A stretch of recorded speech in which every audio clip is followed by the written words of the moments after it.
बिस्मिल्लाहिर्रहमानिर्रहीम। हैकल सुलेमानी मुसन्निफ मजहर Kaleem MA Imran series. हद हो गई है, हद। अब हमें तरीक़ाकार बदलना चाहिए। इस तरह बात नहीं बनेगी। कर्नल डेविड ने जोर से जीप के डैशबोर्ड पर मुक्का मारते हुए कहा। इसका चेहरा जज्बात की हिद्दत से सुर्ख पड़ गया था। ड्राइविंग सीट पर कर्नल फ्रैंक बैठा हुआ था। इसकी फ्राक पेशानी पर सोच की लकीरें नुमायां थीं। वाकई कर्नल, हमें अपना तरीक़ाकार बदलना चाहिए। अब सूरत हाल बेहद संगीन हो चुकी है।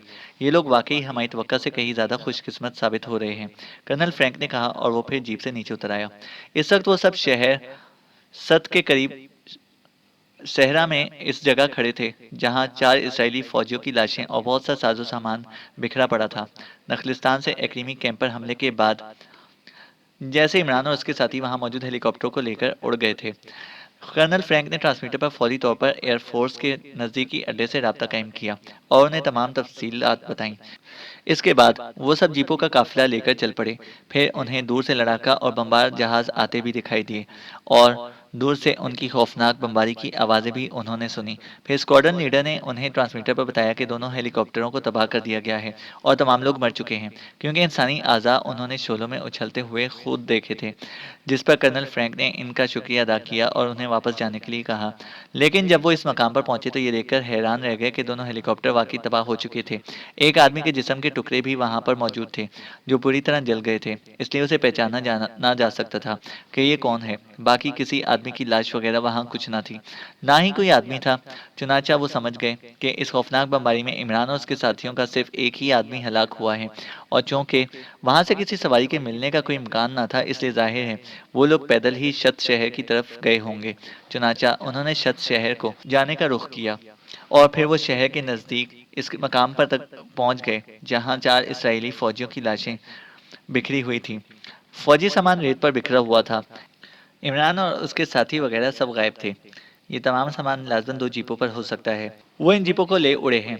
कर्नल डेविड ने भी फ्रैंक के पीछे जीप से उतरते हुए कहा। हाँ, और वो इन जीपों के जरिए लाजमन शत शहर में दाखिल हुए हैं, कर्नल फ्रैंक ने कहा, और फिर इसने जीप से ट्रांसमीटर निकालकर इस पर फ्रीक्वेंसी सेट करना शुरू कर दी। Yes, Red Army, shot point, over. चंद लम्हों बाद दूसरी तरफ से आवाज़ सुनाई दी। Colonel Frank speaking, over. Colonel Frank ने इंतहाई करख्त लहजे में कहा, यस सर, मैं राबी बोल रहा हूँ। मैं शत पॉइंट का इंचार्ज हूँ, सर, ओवर। दूसरी तरफ से बोलने वाले का लहजा यकलख मौदबाना हो गया। सुनो राबी, हम इस वक्त शत शहर के करीबी सहरा में मौजूद हैं। इंतहाई खतरनाक मुजरिमों का एक गिरोह जो कि फौजी वर्दियों में मलबूस है, दो फौजी जीपों में यकीनन इंजीनियरिंग कोर की होंगी, शहर में दाखिल हुआ है। तुम ऐसा करो कि अपने आदमियों को शहर के गिर्द फैला दो। शहर से बाहर तो जाने वाले तमाम रास्ते बंद कर दो जब तक मैं इजाज़त ना दूं। कोई कार, कोई साइकिल, कोई भी चीज़ बाहर ना जाए, और अगर शहर में कोई हेलीकॉप्टर वगैरह हो तो इन पर कब्जा कर लो। GP5 के कर्नल डेविड मेरे साथ हैं। वो अपने आदमियों को हुक्म देकर इन लोगों को तलाश करेंगे। तुम नाकाबंदी कर लो, सख्त और मुकम्मल नाकाबंदी, over and all. Colonel Frank ने कहा। यस सर, हुक्म की तामील होगी सर, ओवर। दूसरी तरफ से कहा गया और कर्नल फ्रैंक ने ओवर एंड ऑल कहकर ट्रांसमीटर बंद किया और उसे कर्नल डेविड की तरफ बढ़ा दिया। कर्नल डेविड ने छत में मौजूद GP5 के सब हेडक्वार्टर्स से राब्ता कायम किया और उन्हें इमरान और उसके साथियों को तलाश करने का हुक्म दे दिया। इसके बाद वो सब जीपों में बैठकर शहर में दाखिल हो गए। रेड आर्मी का हेडक्वार्टर एक खासी बड़ी इमारत में था। कर्नल डेविड और कर्नल फ्रैंक ने इस इमारत में अपना हेडक्वार्टर बना लिया। थोड़ी देर बाद उन्हें मिलिट्री की खाली जीपों के मिलने की इत्तला मिली, और फिर ये इत्तला भी मिल गई कि एक गली में 2 अरबों को बेहोश करके इनका लिबास उतार लिया गया है। मुझे यकीन है कि ये लोग अरबों के रूप में अब लाजमन तिल अबीब तक जाएंगे, और तिल अबीब जाने के लिए सिर्फ एक ही रास्ता है। हमें खुद इस रास्ते की कड़ी निगरानी करनी चाहिए। कर्नल फ्रैंक ने कर्नल डेविड से कहा। ठीक है, हमारा वहाँ होना ज़रूरी है, और शहर में इस कदर सख्त नाकाबंदी से हालात ख़राब हो रहे हैं, इसलिए वहाँ खुद चेकिंग करके हमें ट्रैफिक को खोल देना चाहिए, कर्नल डेविड ने जवाब दिया। और फिर वो दोनों एक जीप में बैठकर शहर से गुजरते हुए इस चौकी पर पहुंच गए जो तिल अबीब जाने वाले रास्ते पर बनी हुई थी, और लोग इस तरह की नाकाबंदी के खिलाफ सख्त एहतजाज कर रहे थे। कर्नल डेविड और कर्नल फ्रैंक दोनों ने अपनी निगरानी में चेकिंग शुरू कर दी, और चेकिंग के बाद ट्रैफिक चलना शुरू हो गया। ट्रैफिक को मामूल पर आने में 2 घंटे लग गए। पहले पहल तो कर्नल फ्रैंक और कर्नल डेविड दोनों चेकिंग में खुद भी शामिल रहे, लेकिन बाद में वो थक गए, तो एक तरफ कुर्सियां बिछवाकर बैठ गए और चेकिंग होती देखते रहे। इन दोनों की तेज नजरें एक एक आदमी पर जमी हुई थी। मैं सोच रहा हूँ कि ये शैतान अब यहाँ से कैसे निकलेंगे, कर्नल डेविड ने चंद लम्हे खामोश रहने के बाद कहा। जाहिर है मेकअप के जरिए ही निकल सकते हैं, और वो भी सड़क के जरिए। हेलीकॉप्टर तो यहाँ मौजूद है नहीं, जहाज़ों का सिलसिला ही नहीं है, ट्रेन भी यहाँ से नहीं गुजरती और सड़क भी एक ही जाती है। कर्नल फ्रैंक ने जवाब दिया। ये भी तो हो सकता है कि वो 10-15 रोज यहीं किसी मकान में छुपे रहें। आखिर हम कब तक चेकिंग करते रहेंगे, कर्नल डेविड ने कहा। पूरे शहर की तलाशी हो रही है, अगर वो यहाँ से निकल ना चुके हों तो लाजमन पकड़े जाएंगे। अब वो चूहेदान में फंस चुके हैं, कर्नल फ्रैंक ने मुंह बनाते हुए जवाब दिया, और वो उठकर चेकिंग पार्टी की तरफ बढ़ गया। सिर्फ बाहर जाने वालों की चेकिंग हो रही थी, और अब इक्का दुक्का बस, कारें और ट्रक गुजर रहे थे। चेकिंग स्क्वाड पैदल जाने वालों की भी सख्ती से तलाशी ले रहा था। कारों, बसों और ट्रकों को अच्छी तरह चेक किया जा रहा था। मशकूक अफराद की मेकअप वॉशर से चेकिंग भी की जाती थी। इसी तरह चेकिंग में मजीद 1 घंटा गुजर गया। इस दौरान शहर से भी चेकिंग की वक्फे वक्फे से इत्तलात मिलती रही। एक एक घर, एक एक दुकान, एक एक इमारत की पूरी तरह छानबीन की जा रही थी, लेकिन अभी तक कोई नतीजा ना निकला था। कर्नल फ्रैंक दोबारा आकर कुर्सी पर बैठ गया, और अभी उसे वहां बैठे चंद ही लम्हे हुए थे कि इसके हाथ में मौजूद वसी हिदाए अमल के ट्रांसमीटर से टू टू की आवाज निकली। कर्नल फ्रैंक ने जल्दी से इसकी फ्रीक्वेंसी देखी, और फिर वो बुरी तरह चौंक पड़ा। फ्रीक्वेंसी सदर मुमलिकत से मखसूस थी। इसका मतलब था कि सदर मुमलिकत की तरफ से कॉल की जा रही है। सदर मुमलिकत की कॉल है, कर्नल फ्रैंक ने पास बैठे हुए कर्नल डेविड से मुखातिब होकर कहा, और कर्नल डेविड भी चौंक कर सीधा हो गया। Yes colonel Frank attending from शत ओवर। कर्नल फ्रैंक ने ट्रांसमीटर ऑन करते ही मौदबाना लहजे में कहा। PA to president speaking. जनाब सदर साहब से बात कीजिए, ओवर। दूसरी तरफ से कहा गया, और चंद लम्हों बाद सदर मुमलिकत की आवाज़ ट्रांसमीटर पर उभरी। हेलो कर्नल फ्रैंक, क्या रिपोर्ट है, ओवर। सदर मुमलिकत का लहजा खासा तल्ख था। जनाब, पाकिस्तान सीक्रेट सर्विस वालों को शत में घेर लिया गया है। शहर की मुकम्मल नाकाबंदी की जा चुकी है, और इनकी तलाश जारी है। जल्द ही इनकी गिरफ्तारी की रिपोर्ट आपको पेश की जाएगी, ओवर। कर्नल फ्रैंक ने इंतहाई मौदबाना लहजे में जवाब देते हुए कहा। वो शहर शत तक कैसे पहुंच गए, ओवर। सदर मुमलिकत का लहजा और ज्यादा तल्ख हो गया, और कर्नल फ्रैंक ने शुरू से लेकर अब तक के तमाम हालात तफसील से बता दिए। ओह, इसका मतलब है कि ये लोग तुम्हारे बस से बाहर हैं। मुझे इनका कोई और बंदोबस्त करना होगा, ओवर। सदर मुमलिकत का लहजा बेहद तल्ख हो गया। सर, बस इत्तेफाक ये है कि ये लोग अब तक जिंदा हैं। वैसे में वैसे सर, अब वो बुरी तरह फंस गए हैं। अब वो यहाँ से नहीं निकल सकते, ओवर। कर्नल फ्रैंक ने जवाब दिया। अगर वो किसी तरह वहां से गायब होकर तिल अबीब तक पहुंच गए तो फिर तुम तो इन्हें वहीं तलाश करते रहोगे, ओवर। सदर मुमलिकत ने कहा। इसका मैंने बंदोबस्त कर लिया है जनाब। इनके तिल अबीब पहुंचते ही मुझे फौरी तौर पर इत्तला मिल जाएगी, ओवर। कर्नल फ्रैंक ने जवाब दिया। ठीक है, मैं मजीद 2 रोज तुम्हारी रिपोर्ट का इंतजार करूंगा। अगर 2 रोज तक तुम उन्हें गिरफ्तार या हलाक ना कर सके तो फिर तुम्हारे समेत कर्नल डेविड को भी अपने ओहदों से मुस्तफी होना होगा, समझे। ये मेरी आखिरी वार्निंग है, ओवर एंड ऑल। सदर मुमलिकत ने सर्द लहजे में कहा, और कर्नल फ्रैंक ने एक तवील सांस लेते हुए ट्रांसमीटर ऑफ कर दिया। कर्नल डेविड भी एक कॉल सुन रहा था। सदर मुमलिकत की वार्निंग में इसका भी नाम शामिल था, इसलिए वो भी होंठ काटने लगा। अब इसके सिवा हम और क्या कर सकते हैं, इल्म नजूम तो हम जानते ही नहीं कि जायचा बनाकर पकड़ लें, कर्नल फ्रैंक ने ट्रांसमीटर बंद करते हुए कहा। तिलबीब में वाकई तुमने कोई बंदोबस्त कर रखा है, या सिर्फ सदर को टालने के लिए ऐसा कह दिया था, कर्नल डेविड ने पूछा। बिल्कुल कर रखा है। फलस्तीनी गोरीलों का एक अहम आदमी मेरी नज़रों में है, और मुझे यकीन है कि ये लोग यहाँ से सीधे वहीं जाएंगे, और अगर सीधे वहां आ गए तो बहरहाल उसे इत्तला ज़रूर दी जाएगी, और हमें फ़ौरन इत्तला मिल जाएगी, कर्नल फ्रैंक ने सर हिलाते हुए कहा। गुड, मेरा सेक्शन भी वहाँ पूरी तरह फाल है। वैसे मुझे यकीन है कि ये किसी सूरत भी यहाँ से नहीं निकल सकेंगे, कर्नल डेविड ने सर हिलाते हुए कहा। चेकिंग बस दस्तूर जारी रही कि अचानक दूर से घंटियों की मखसूस आवाज़ें सुनाई देने लगी। ये आवाज़ें आहिस्ता आहिस्ता नज़दीक आ रही थीं, और इसके साथ ही किसी औरत के गाने की आवाज़ भी थी। ओह, ये तो गश्ती कहवा खाने की घंटियों की आवाज़ें हैं, कर्नल फ्रैंक ने चौंकते हुए कहा। हाँ, ये देहाती इलाका है, यहाँ अभी तक ये रिवाज मौजूद है। कभी कभी तो तिल अबीब में भी ऐसे कहवा खाने नजर आ जाते हैं, कर्नल डेविड ने हंसते हुए कहा, और कर्नल फ्रैंक ने सर हिला दिया। चंद लम्हों बाद मोड़ पर से गश्ती कहवा खाने की बैलगाड़ियां नजर आने लगीं। काफिले के साथ साथ बहुत से लोग थे जो छोटे छोटे प्यालों में भी कहवा खरीद खरीद कर पी रहे थे। 4 बैलगाड़ियां थीं जिनके आगे बाकायदा रक्स हो रहा था, और चारों बैलगाड़ियों पर अरब औरतें बड़े नाजो अंदाज से कहवा फरोख्त कर रही थीं, जबकि एक औरत साथ ही साथ लहक लहक कर गा भी रही थी। पहली बैलगाड़ी पर एक बहुत मोटा और लंबी दाढ़ी वाला अरब, सर पर अजीब साख्त की टोपी पहने, बड़े मगरूराना अंदाज में बैठा हुआ था। मखसूस टोपी का मतलब था कि ये मोटा इस गश्ती कहवे का मालिक था। मेरी छठी इस बता रही है कि गड़बड़ कहीं करीब ही है।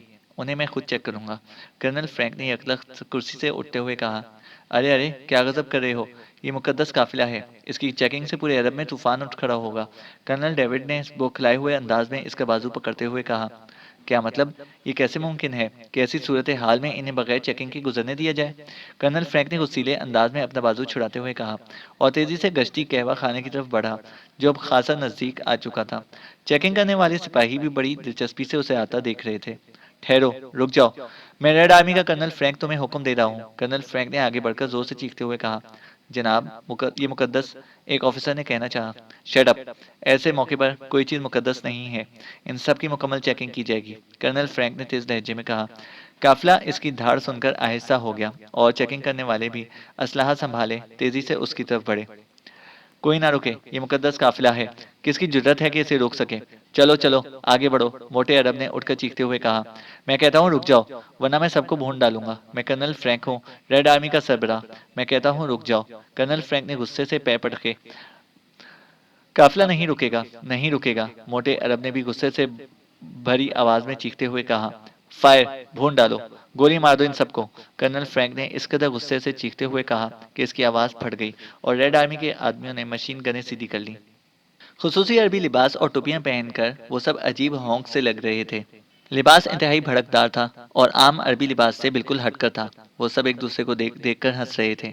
खास तौर पर जूलिया की हालत तो देखने वाली थी। इस काफिले की औरतों का लिबास ऐसा था कि देखने से ताल्लुक रखता था। इंतहाई भड़कदार और बेहद अजीबोगरीब। चेहरों पर बहुत से रंग थोप दिए गए थे और सर पर ऊंची चोंच वाली टोपी थी, जिसके साथ सुर्ख कपड़े का बना हुआ दिल लटक रहा था। शेख सालिम ने उन्हें नाचने का तरीका सिखा दिया था और इमरान ने चंद ही लम्हों में इस नाच में महारत हासिल कर ली थी और अब वो अपने साथियों को इसके भाव बता रहा था। इस वक्त सफदर रिहर्सल कर रहा था। हम असलाहा कहाँ रखेंगे? सफदर ने नाचते हुए कहा और सबने उसे नाचता देखकर बुरी तरह हंस रहे थे। असलहे की क्या जरूरत है? जूलियस रूप में जिधर भी नजरें उठाएगी, खौफनाक मिसाइलों की बारिश शुरू हो जाएगी। इमरान ने मुस्कुराते हुए कहा और जूलिया इस बार गुस्से होने की बजाय बेख्तियार हंस पड़ी। ये वाकई मेरी जिंदगी का अनोखा तजर्बा है, जूलिया ने हंसते हुए कहा।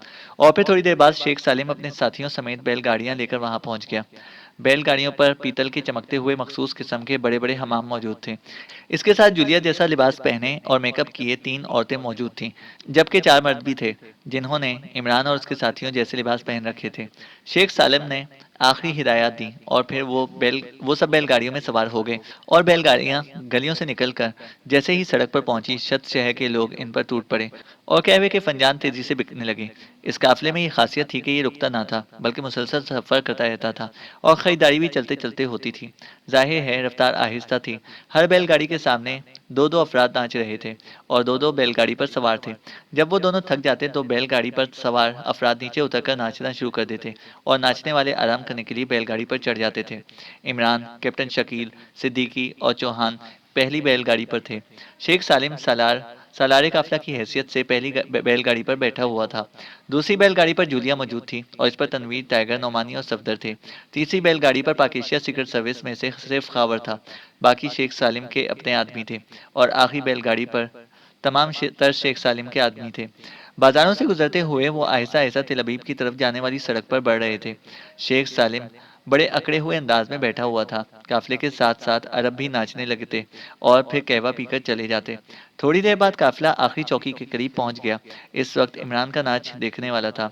वो सबसे आगे वाली बैलगाड़ी के सामने बड़े माहिराना अंदाज में नाच रहा था और ज्यादातर लोग इसी को देख रहे थे।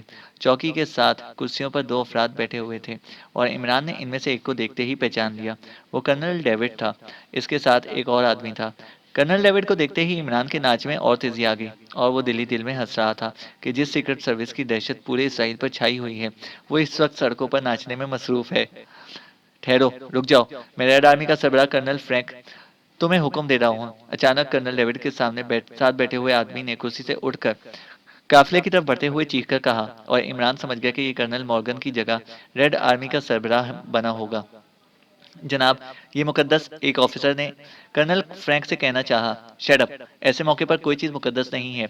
इन सब की मुकम्मल चेकिंग की जाएगी, कर्नल फ्रैंक ने इंतहाई तेज लहजे में कहा और कर्नल फ्रैंक की आवाज़ सुनकर चेकिंग करने वाले काफिले की तरफ बढ़ने लगा। कोई ना रोके, ये मुकद्दस काफिला है, किसकी जुर्रत है कि इसे रोके? चलो चलो, आगे बढ़ो, शेख सालिम ने उठकर खड़े होते हुए चीखकर कहा। मैं कहता हूँ रुक जाओ, वरना मैं सबको भून डालूंगा। मैं कर्नल फ्रैंक हूँ, रेड आर्मी का सरबराह। मैं कहता हूँ रुक जाओ, कर्नल फ्रैंक ने गुस्से से पैर पटकते हुए कहा। काफिला नहीं रुकेगा, नहीं रुकेगा, शेख सालिम ने चीखते हुए कहा। फायर, भून डालो, गोली मार दो इन सबको। कर्नल फ्रैंक इस कदर गुस्से से चीखा कि इसकी आवाज फट गई और मुसल्ला अफराद ने मशीन गनें सीधी कर ली। सुनो सुनो, रुक जाओ, गोली मत चलाना। मैं कर्नल डेविड तुम सबको हुक्म दे रहा हूँ, गोली मत चलाना। अचानक कर्नल डेविड ने चीखकर कहा। खामोश रहो कर्नल, अगर ये लोग ना रुके तो जिंदा नहीं रहेंगे, कर्नल फ्रैंक ने कहा। तुम गोली चलाकर देखो, तुम हमारे मुकद्दस काफिले को रोकना चाहते हो। तुम्हें हमारे मुकद्दस काफिले की तौहीन करने की जुर्रत कैसे हुई? अचानक इर्द गिर्द मौजूद अरबों ने चीख कर कहा और फिर वो सब गरेबान खोले यकदम काफिले और मुसल्लह सिपाहियों के दरमियान आ गए। इनकी तादाद 50 के करीब थी और इनके चेहरे शिद्दत जज्बात से सुर्ख हो रहे थे। नहीं, अगर उन्होंने तलाशी ना दी तो मैं पूरे काफिले को उड़ा दूंगा। मैं इस शहर में मौजूद हर अरब को गोली मारने के लिए तैयार हूँ, लेकिन बगैर चेकिंग के इस काफिले को शहर से बाहर नहीं जाने दूंगा। ये मेरा आखिरी फैसला है। और कर्नल डेविड, प्लीज अब आप खामोश रहें, वरना मुझे सदर मुमलिकत से आपके मुतालिक बात करनी होगी, कर्नल फ्रैंक ने चीखते हुए कहा। जनाब, हुजूर, मैं शेख सालिम का बेटा शेख तलहा हूँ। आप बेशक चेकिंग करें, तलाशी लें, हमें कोई एतराज नहीं है, लेकिन काफिला रुकेगा नहीं, क्योंकि ये तकद्दुस के खिलाफ है। हम एक एक करके तलाशी देने के लिए तैयार हैं। हम रफ्तार आहिस्ता कर लेते हैं, आप बारी बारी हर शख्स की तलाशी लिए जाएं। आपकी चेकिंग पार्टी साथ साथ चलती रहेगी, हमें कोई एतराज नहीं है। यकलख्त इमरान ने आगे बढ़कर कर्नल फ्रैंक से मुखातिब होकर कहा। इसका लहजा खालिस्तान अरबी था और वो बड़े एतमाद भरे लहजे में बात कर रहा था। शेख तलहा, ये तुम क्या कह रहे हो? अचानक बैलगाड़ी में खड़े हुए शेख सालिम ने चीख कर कहा। खामोश रहें आप, ये हुकूमत के सबसे बड़े अफसर हैं और हुकूमत के साथ ताउन हमारा पहला फ़र्ज़ है। फिर हम कोई चोर नहीं, गलत आदमी नहीं, जो हम तलाशी देने से घबराएं। जनाब, आप पहले मुझे अच्छी तरह चेक कर लीजिए, इमरान ने पलटकर मोटे शेख सालिम से मुखातिब होकर कहा और फिर 2 कदम आगे बढ़कर खुद को चेकिंग के लिए पेश कर दिया। इसकी चेकिंग करो, मेकअप वॉशर इस्तेमाल करो। कर्नल फ्रैंक ने चंद लम्हे सोचने के बाद कहा और फिर सिपाहियों ने आगे बढ़कर इमरान की तलाशी लेनी शुरू कर दी। लेकिन इनका अंदाज रस्मी था, मेकअप वॉशर से इसका चेहरा भी चेक किया गया। लेकिन इमरान ने ऐसे हरबों का तोड़ पहले ही कर रखा था, इसलिए ये आम सा मेकअप वॉशर भला उसे कब चेक कर सकता था। चंद लम्हों ही में इमरान को ओके करार दे दिया गया और इमरान जाकर दोबारा नाचने में मसरूफ हो गया। फिर बारी बारी हर फर्द को चेक किया जाने लगा। इस वक्त तक काफिला चौकी की रुकावट तक पहुंच चुका था। ठीक है, रहने दो, मेरी तसल्ली हो गई है, काफिला जा सकता है। 5 अफराद की चेकिंग के बाद कर्नल फ्रैंक ने ऐलान कर दिया और चेकिंग करने वाले मुसल्लह सिपाही कर्नल का हुक्म सुनते ही पीछे हट गए। जनाब, आपका बेहद शुक्रिया, हम आपकी मेहरबानी को हमेशा याद रखेंगे, इमरान ने आगे बढ़कर कर्नल फ्रैंक से कहा और फिर मुड़कर वापस नाचने वाली पार्टी में शामिल हो गया। अब काफिले की रफ्तार में तेजी पैदा हो गई थी और फिर वो शहर की हदूद से बाहर निकल गया। तुमने ख्वामख्वाह उन्हें चेक किया, इन लोगों का भला पाकिस्तान सीक्रेट सर्विस से क्या ताल्लुक? वो गैर अरबी लोग हैं, उन्हें तो ये भी मालूम ना होगा कि इस काफिले का मखसूस नाच कैसे होता है। और फिर पाकिस्तान सीक्रेट सर्विस भला सड़कों पर नाचती फिरती है, कर्नल डेविड ने बुरा सा मुंह बनाते हुए कहा। होने को तो सब हो सकता है कर्नल, बहरहाल मेरी तसल्ली तो हो गई है, लेकिन मेरी छठी हिस्स इसका मैं क्या करूं? मुझे अभी यही महसूस हो रहा है कि हमारे साथ कोई चाल खेली जा चुकी है, कर्नल फ्रैंक ने होंठ भेजते हुए कहा। तुम अभी नए नए सरबराह बने हो, इसलिए तुम्हारे जहन पर दबाव है और फिर सदर मुमलिकत की कॉल ने इस दबाव को और ज्यादा बढ़ाकर रख दिया है। अपने आप को नॉर्मल रखो, मुझे हम यहाँ से निकल कर नहीं जा सकते। इस काफिले की फिक्र छोड़ो, इसे तो तेल अबीब तक पहुंचने में कम से कम 2 माह लग जाएंगे, कर्नल डेविड ने मुस्कुराते हुए कहा। हाँ वाकई, इस बात का तो मुझे ख्याल ही ना रहा। ठीक है, अब मैं नॉर्मल हूँ, वरना इस काफिले ने मेरे जहन को तलपट करके रख दिया था। अच्छा कर्नल, तुम यहीं ठहरो, मैं शहर की अंदरूनी सूरत हाल को खुद चेक कर लूँ, कर्नल फ्रैंक ने मुस्कुराते हुए कहा और कर्नल डेविड के सर हिलाने पर वो तेज से इस कदम उठाता हुआ जीप की तरफ बढ़ गया। तो दोस्तों, ये थी हमारी आज की कहानी। उम्मीद है कि आपको ये पसंद आई होगी। हमारे चैनल को सब्सक्राइब करें और साथ मौजूद बेल आइकन को प्रेस करें ताकि हमारी हर अपडेट आपको बर वक्त मिल सके। शुक्रिया।